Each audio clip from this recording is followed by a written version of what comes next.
Est-ce que vous êtes déjà demandé pourquoi vous êtes bloqué entre 3 et 7 000 euros de chiffre d'affaires par mois? Et malgré vos efforts, vous continuez de stagner et vous n'arrivez pas à dépasser ce fameux seuil. Eh bien, comme beaucoup d'entre vous, moi je pensais que c'était parce que je n'avais pas assez de clients. Mais en réalité, ce que j'ai compris, c'est que j'étais tout simplement bloqué dans ce que j'appelle la vallée de la mort du solopreneur.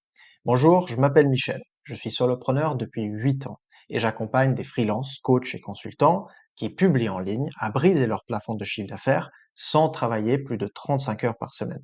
Et dans cette vidéo, je vais vous décortiquer ce que c'est la vallée de la mort du solopreneur. Nous allons voir comment s'en sortir et surtout les 3 chiffres de mindset que j'ai dû effectuer dans mon propre business pour dépasser le fameux seuil de 10 000 euros de chiffre d'affaires par mois. Donc la première question à laquelle nous allons répondre, c'est qu'est-ce que c'est la vallée de la mort du solopreneur? Et d'ailleurs, pourquoi aussi, en ayant plus de clients, vous n'allez pas tout simplement dépasser le fameux seuil de chiffre d'affaires? Eh bien, la vallée de la mort du solopreneur est caractérisée par deux grands phénomènes. Le premier, c'est que vous êtes bloqué entre 3 et 10 000 euros de chiffre d'affaires par mois. Alors, pour certaines personnes qui sont dans les freelances, et ça dépend bien évidemment de votre domaine, vous pouvez être bloqué plutôt vers 3 000, 4 000 euros. Moi, de mon occurrence, c'était plutôt 5 000, 6 000 euros de chiffre d'affaires par mois. Et pour d'autres, c'est plutôt 7, 8, voire 9 000 euros de chiffre d'affaires par mois. Mais vous arrivez à un certain seuil où vous commencez à stagner, vous n'arrivez pas vraiment à dépasser ce fameux seuil-là. Donc ça, c'est le premier phénomène. Le deuxième phénomène, c'est que vous êtes au maximum de votre capacité. C'est-à-dire que vous travaillez déjà beaucoup, c'est-à-dire que travailler plus, c'est déjà plus compliqué parce que voilà, vous travaillez déjà beaucoup et il n'y a pas non plus une infinité nombre d'heures dans la journée. Et donc, ça crée deux grands problèmes lorsque vous êtes dans cette vallée de la mort du solopreneur. C'est que oui, vous pouvez travailler plus, mais vous risquez l'épuisement. Vous risquez d'être constamment fatigué et pour certains, et vous verrez dans mon exemple à moi, d'arriver à un certain burn-out. Et dans le deuxième cas, c'est que plus de clients, ça veut dire tout simplement que vous allez devoir passer plus de temps à délivrer à vos clients et donc moins de temps vous avez pour tout le reste. Et surtout, les choses qui sont importantes, comme par exemple la création de contenu pour avoir plus de visibilité et encore la prospection pour générer plus de clients.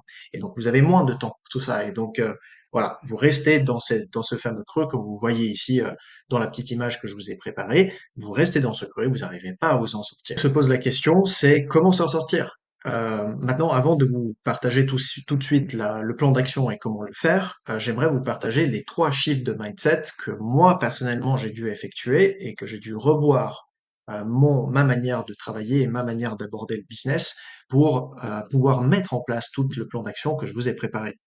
Et donc, le premier chiffre de mindset à avoir, c'est justement de comprendre que ce n'est pas forcément en travaillant plus que vous allez gagner plus. Premier point que je voulais vous partager par rapport à ça, c'est que moi, je suis passé par justement quelque chose de très sombre qui est un burn-out en 2020, en fin 2020. Donc en fait, j'ai travaillé comme un acharné à plus de 60 heures par semaine en pensant que j'étais une machine et que j'allais pouvoir tout faire sans partir en vacances et en travaillant tous les jours. Eh bien, je peux vous confirmer qu'il y a une grande différence entre travailler lorsque vous êtes un citron bien juteux à 100% ou lorsque vous êtes un citron complètement pressé et vous n'avez rien du tout à donner à qui que ce soit à vos clients, que ce soit à votre création de contenu, que ce soit à votre prospection ou toute autre chose de votre business. Deuxième point, c'est que il faut comprendre, c'est que pas toute tâche a la même valeur. Il y a deux types de tâches différentes dans votre business. Il y a des tâches de maintenance et des tâches de croissance. Les tâches de maintenance, ce sont toutes les tâches qui vous permettent de maintenir votre business à flot, là où il est maintenant. C'est-à-dire que c'est une tâche qui ne va pas générer plus de croissance dans votre business. Donc, qu'est-ce que c'est? Ça peut être par exemple la comptabilité, ça peut être toute tâche administrative, ça peut être par exemple programmer des postes, ça peut être par exemple aussi délivrer les prestations de vos clients. Parce que lorsque vous délivrez la prestation de vos clients, vous vous assurez le chiffre d'affaires que vous êtes déjà assuré. Vous n'allez pas chercher plus de chiffre d'affaires en faisant plutôt des tâches lorsque vous ne travaillez pas dans votre business, mais vous travaillez sur votre business. Et donc, vous travaillez sur la vraie croissance, vous revoyez vos offres, vous faites créer des lancements d'offres, vous créez des tunnels de vente, vous lancez des campagnes de prospection, vous créez un système de contenu pour pouvoir être plus visible et d'une manière plus efficace sans vous prendre beaucoup plus de temps. Voilà. Et donc, toute tâche n'a pas la même valeur. Et ce qu'il faut comprendre, c'est que il y a une grosse différence entre travailler que sur les tâches de maintenance et puis quand même libérer du temps dans votre business pour des tâches de croissance. Et troisième point, c'est que faire les choses au feeling, eh bien, c'est le résultat de générer un chiffre d'affaires au feeling. Moi aussi, je suis passé par là. Il y avait énormément de tâches et tellement de choses que je faisais tout simplement parce que je faisais ça de manière générale et comme je faisais d'habitude. Je ne réfléchissais pas à quelle était la manière la plus efficace de faire quelque chose. Je le faisais parce que on m'a dit de le faire comme ça et je le faisais surtout quand j'étais motivé, quand j'avais la créativité. Voilà, j'étais présent et je le faisais. Donc, le souci avec ça, c'est que votre tête, au bout d'un moment, elle explose. Parce que je pense que vous avez remarqué, lorsque vous êtes indépendant, que vous soyez freelance, coach ou un consultant, eh bien, vous arrivez à un certain seuil de chiffre d'affaires, comme on a dit, entre 3 000 et 10 000 € de chiffre d'affaires par mois, eh bien, vous avez beaucoup de casquettes à porter, énormément de casquettes. Et donc, votre tête explose avec le nombre de choses que vous devez retenir et vous souvenir de comment les faire. Et deuxième point, c'est que lorsque vous vous reposez uniquement sur vous, vous n'avez aucune prévisibilité parce que vous ne réfléchissez pas à comment faire les choses d'une bonne manière, mais surtout pour que ça vous génère des résultats, et résultats non seulement une fois, mais des résultats que vous pouvez répéter d'un mois à l'autre, surtout lorsqu'on parle de votre système d'acquisition. Donc, finalement, faire des choses au feeling, c'est générer un chiffre d'affaires au feeling. Donc maintenant, on arrive justement à comment s'en sortir. Votre objectif, c'est de comprendre comment générer le même résultat en moins de temps. Donc, c'est-à-dire ne pas forcément travailler plus, mais travailler mieux. Et comment le faire? Il y a trois grandes actions que je vous invite à mettre en place. Déjà, la première, c'est en devenant obsédé par la priorisation. Comme on avait vu, il y a deux types de tâches. Et donc, mais par contre, il y a une seule type de tâche qui vous permet de croître sur votre business et vraiment travailler dessus. Et donc, c'est justement sur ces tâches-là qu'il faut mettre la priorité et trouver le fameux principe de Pareto, le 20-80. Donc, trouver les 20% de tâches qui vous amènent les 80% de résultats et vous concentrer au maximum dessus. Deuxième point, c'est de devenir un créateur de système, de ne plus faire les choses au feeling lorsque vous avez envie. Parce que vous savez très bien, on n'a pas tous envie, et on n'est pas tous à 100%, on n'a pas tous le peps à 100% pour travailler sur quoi que ce soit dans notre to-do list. Et donc, à la place de vous reposer sur votre propre motivation et sur votre propre créativité, créez des process et des systèmes que vous pouvez dupliquer et répliquer chaque mois où vous savez que ça vous génère un certain résultat. Comme par exemple un système de création de contenu. Donc, répétez la même structure de poste. Par exemple, un système de conversion. Répétez et relancez les mêmes tunnels que vous avez testés et que vous avez déjà vu qui vous apportent un certain résultat. La même chose pour la prospection, peu importe dans votre business. Et troisième point, c'est d'aller plus loin. Une fois que vos process sont établis, les systèmes également, maintenant la question c'est est-ce que vous les faites par vous-même ou est-ce que vous pouvez peut-être les automatiser, voire les déléguer même. Et donc, plus vous sortez un petit peu de cette roue de hamster où vous ne faites que de courir et en faisant des tâches de maintenance qui permettent de maintenir votre business à flot, vous sortez la tête du guidon et vous commencez à vraiment croître votre business parce que vous créez un effet de levier. Tout se repose de plus en plus sur vos systèmes, vous déléguez des choses par la suite et donc vous allez être capable de faire plus en moins de temps. Voilà. Là, je vous donne juste deux exemples avec deux freelances avec lesquels j'ai travaillé. La freelance à gauche qui m'a confirmé justement ici qu'elle a divisé son temps passé par deux en matière de création de contenu, qui est extrêmement important pour elle parce que c'est comme ça qu'elle génère la plupart de ses clients. Là, vous voyez sur Instagram, elle est passée de 4 heures à 2 heures et sur LinkedIn de 8 heures à 4 heures par semaine, ce qui est quand même énorme. La question à vous poser, c'est qu'est-ce que qu'est-ce que vous ferez avec ces heures de travail si tout d'un coup, toute votre création de contenu a été divisée par deux? Eh bien, ce n'est pas venu de nulle part, c'est parce qu'on a créé tout un système en cycle pour la freelance en question.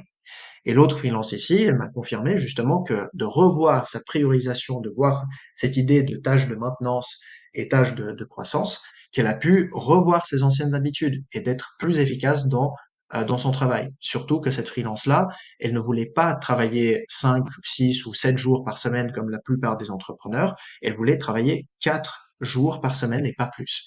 Et donc ça lui a permis de revoir et rééquilibrer tout simplement son alignement avec son business et de ne pas juste travailler pour travailler. Voilà. Maintenant, le chiffre numéro 2 qu'il faut avoir, c'est que plus de clients n'est pas la seule manière pour gagner plus. Et là, de nouveau, j'ai 3 points à vous partager parce que ce n'est pas juste comme ça que je veux vous l'expliquer. Première chose, et ça c'est un test que vous pouvez faire quand vous voulez d'ailleurs, vous pouvez faire ça à tout moment. Posez-vous la question, si demain je vous amène 10 nouveaux clients, est-ce que vous seriez capable de les satisfaire tous et tout de suite? Voilà. Si la réponse à cette question est non ou bof, ça va être compliqué, eh bien, vous n'êtes tout simplement pas capable de croître votre business en ayant plus de clients là, tout de suite et maintenant. Ce n'est pas aussi simple que ça. Pourquoi? Bah, parce qu'on a déjà vu, plus de clients égale plus de travail et donc vous devez passer beaucoup plus de temps à délivrer les missions que vous avez et donc moins de temps sur toute autre tâche et surtout toute tâche de croissance qui vous permet de croître votre business. Deuxième point, c'est que plus de clients égale plus d'efforts marketing. C'est logique. Si vous voulez plus de clients aujourd'hui, bah, vous avez deux manières de faire. Soit vous investissez plus de temps dans la création de contenu, dans la prospection ou dans la construction de tunnels de vente ou ainsi de suite, soit vous payez justement quelqu'un ou payez par exemple Facebook ou Instagram pour faire de la publicité, pour aller chercher plus de clients, pour être plus visible. Mais maintenant, si vous n'avez pas beaucoup de cash dans votre trésorerie, si vous ne pouvez pas sortir 3000 euros par mois régulièrement chaque mois pour avoir plus de visibilité, bah voilà, vous êtes tout de suite bloqué. La même chose avec le temps passé. On a déjà vu, création de contenu, c'est quelque chose qui peut prendre énormément de temps et ce n'est pas juste en passant votre vie sur LinkedIn ou sur Instagram ou même sur YouTube que vous allez tout d'un coup pouvoir délivrer absolument tout derrière. Donc ça, c'est le deuxième problème. Et le troisième point, c'est qu'on oublie souvent, mais la majorité des solopreneurs, et d'ailleurs aussi les coachs business qui nous partagent beaucoup leur avis, c'est que bah voilà, pour dépasser le seuil de 10 000 euros de chiffre d'affaires ou 20 000 euros de chiffre d'affaires, il te faut plus de clients. Bah ok, très bien, mais c'est pas la seule manière d'y arriver. C'est seulement la première manière. Les deux autres manières, et c'est pas du tout à négliger, c'est que soit vous pouvez augmenter la fréquence d'achat, soit vous augmentez le panier moyen. Et donc la fréquence d'achat, c'est tout simplement le fait que les missions que vous faites, c'est pas des missions one shot, mais c'est des missions de clients qui restent avec vous et d'une manière récurrente. Donc ça, c'est surtout intéressant, par exemple, pour des freelances qui n'ont pas des missions constamment one shot. Et plutôt pour des coachs ou des consultants, c'est plus intéressant de travailler sur leurs offres pour augmenter le panier moyen, d'arrêter de vendre à l'heure, par exemple, ou au TJM, comme on a l'habitude de faire, de vraiment facturer plutôt à la valeur, et aussi également de réfléchir à comment est-ce que vous pouvez satisfaire les besoins tout au long du parcours client. Donc ça, c'est la grande question.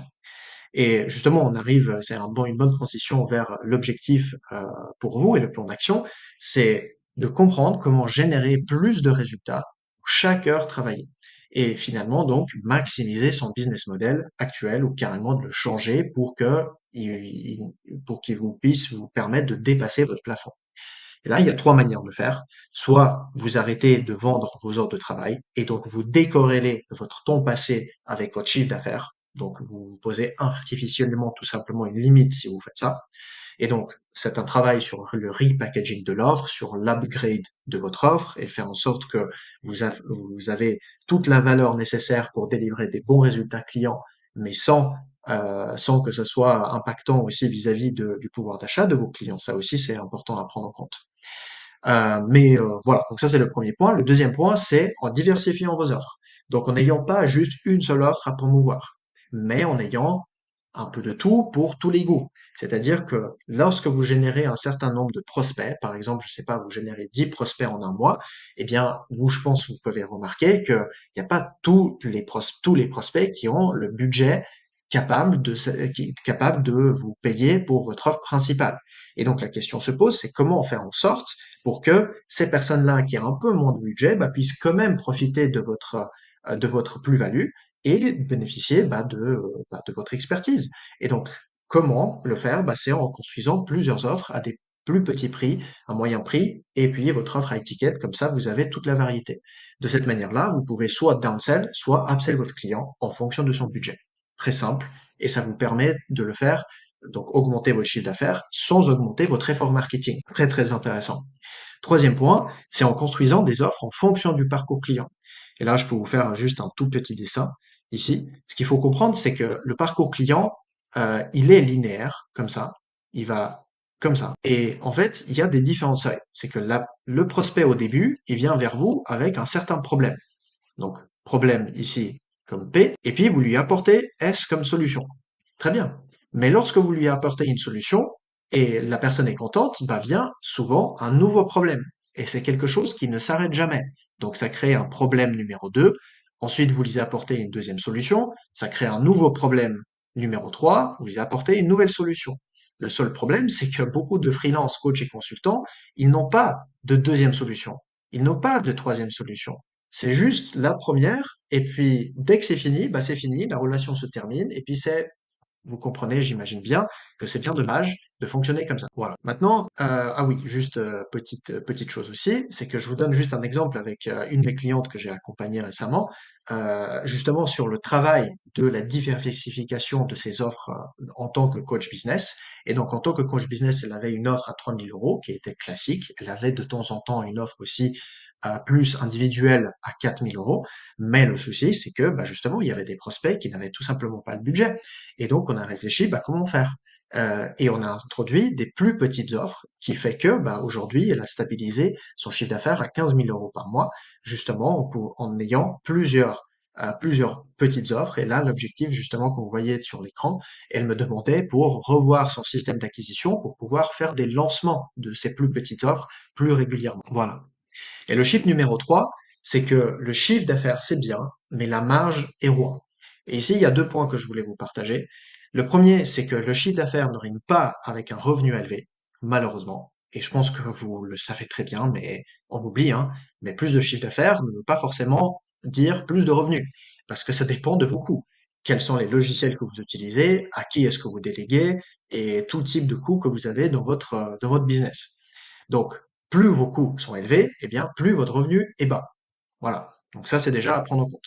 Deuxième point, c'est qu'il existe 3 manières de maximiser son revenu. Faire tout soi-même, produire beaucoup avec une équipe de salariés, ou bien de rester solopreneur en déléguant l'essentiel à des freelances. Et donc ça, c'est justement les 3 manières que vous voyez ici.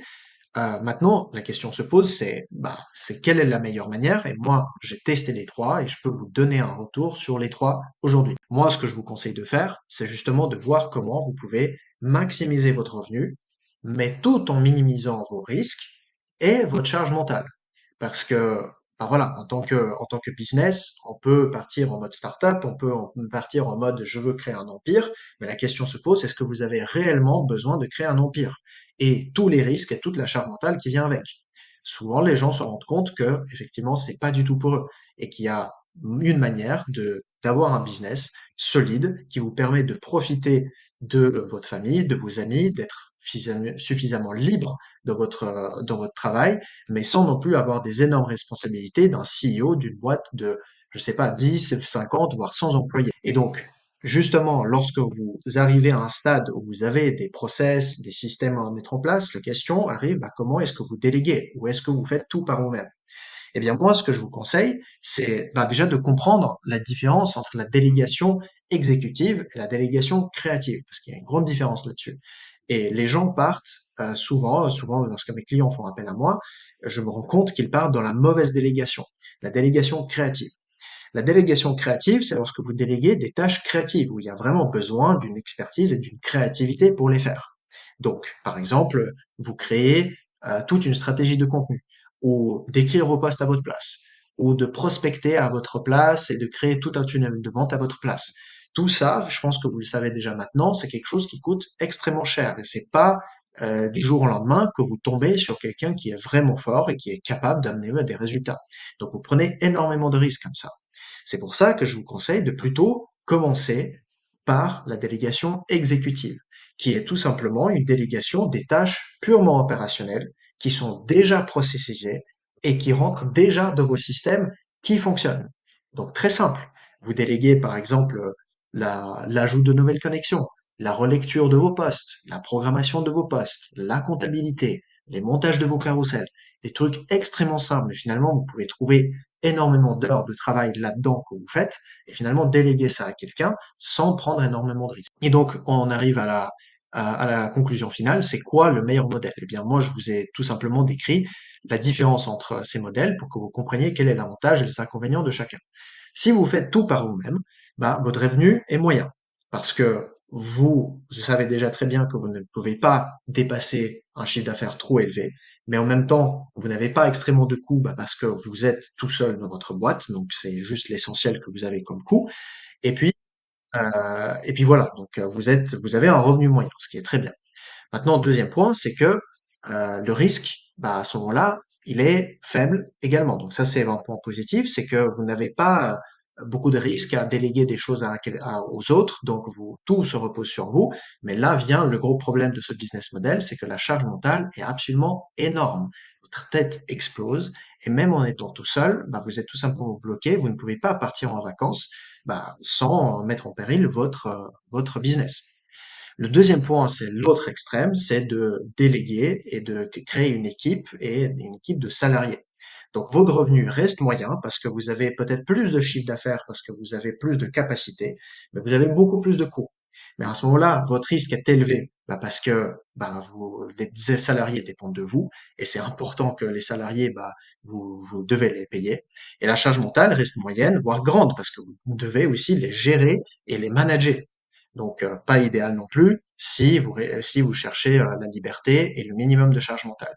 C'est pour ça que je vous recommande plutôt la troisième business model qui est le solopreneur qui délègue des choses les plus essentielles à des freelances. Le revenu est élevé parce que si vous faites la délégation exécutive, vous pouvez trouver euh, quelqu'un qui exécute ces tâches à un coût très très faible et justement pour commencer, ça vous permet d'avoir une marge élevée. Mais vous vous dégagez du temps et donc vous avez plus de temps pour faire autre chose, soit de chiller, soit d'augmenter votre chiffre d'affaires et donc vous concentrer sur des tâches de croissance. Et puis le risque également est faible parce que bah, les tâches que vous déléguez, c'est pas des tâches qui vont complètement exploser ou ruiner votre business. Ce sont des tâches extrêmement simples qui n'ont pas de risque. Et la charge mentale reste faible, voire moyenne, parce que oui, vous devez communiquer à ces freelances, mais normalement, tout se repose sur vos process et vos systèmes qui fonctionnent déjà.